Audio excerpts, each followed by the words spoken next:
रत्नागिरीतील एका कार्यक्रमातून मंत्री उदय सामंत बोलत होते. त्या कार्यक्रमाला चंद्रशेखर बावनकुळे उपस्थित होते. अजितदादांनंतर प्रशासनावर पकड असलेला नेता म्हणून आम्ही तुमच्याकडे पाहतो, असं मोठं वक्तव्य उदय सामंतांनी केलंय.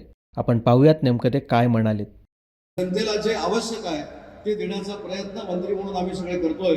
आणि हे करत असताना बावनकुळे साहेब हा तुमच्या कौतुकाचा सोहळा नाही, परंतु काही गोष्टी जनतेला देखील कळल्या पाहिजे. मी सुरुवातीला राष्ट्रवादी काँग्रेस पार्टीमध्ये काम करायचो. प्रशासन कशा पद्धतीनं चालवलं पाहिजे हे आम्ही जर कुणाकडनं शिकलो असेल तर स्वर्गीय अजितदादांकडनं शिकलो. आणि आज अजितदादांनंतर प्रशासनावर पकड असलेला नेता म्हणून आम्ही बावनकुळे साहेबांकडे बघतो. हे सांगितलं तर चुकीचं ठरणार नाही. एवढी ताकद चंद्रशेखर बावनकुळे साहेबांच्या कार्यप्रणालीमध्ये आहे. आणि म्हणूनच काही गोष्टींची रत्नागिरी जिल्ह्यासाठी मी बावनकुळे साहेब मागणी करतो.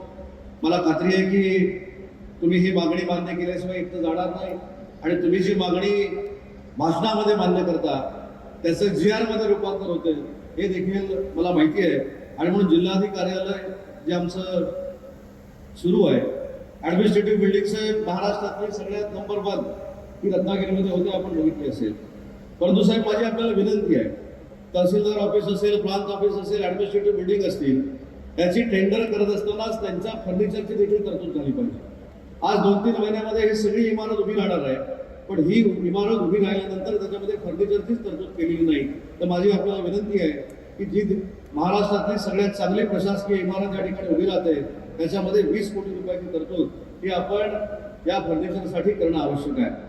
लांजा असेल, राजापूर असेल, रत्नागिरी असेल आणि संगमेश्वर तालुके असतील, आमचा शेखर निकम साहेबांचा तालुका असेल, तुम्ही रागानं बघू नका, तुमचं पण नाव घेतो, शेखर निकम साहेबांचा तालुका असेल, तर आम्ही एक योजना काढली साहेब गतिमान प्रशासनमधनं. आणि प्रत्येक विभाग स्तरावर सर्कल ऑफिस असलं पाहिजे, तलाठी ऑफिस असलं पाहिजे. ही भूमिका घेऊन आता जिल्ह्यामध्ये आम्ही काम करतोय. तो उर्वरित असलेल्या सगळ्या तालुक्यांमध्ये ही कार्यालय करण्यासाठी आपण निधी उपलब्ध करून द्यावा ही देखील माझी महसूल मंत्री म्हणून आपल्याला विनंती आहे. राजापूर असेल, लांजा असेल, हा भाग देखील समुद्रकिनारी आहे. राजापूर मतदारसंघ या मतदारसंघाला देखील समुद्रकिनाऱ्याची झालं नाही.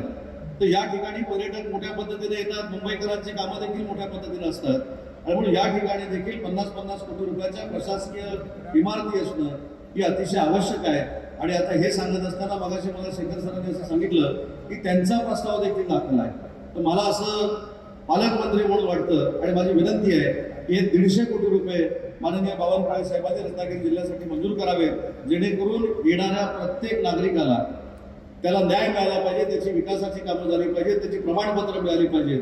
आणि दुसरी महत्त्वाची गोष्ट की चिपळूणचा मी उल्लेख केला साहेब, अजून एक महत्त्वाची गोष्ट आमच्याकडे आहे की छत्रपती शिवाजी महाराजांच्या पदस्पर्शानं पावन झालेली ही भूमी आहे.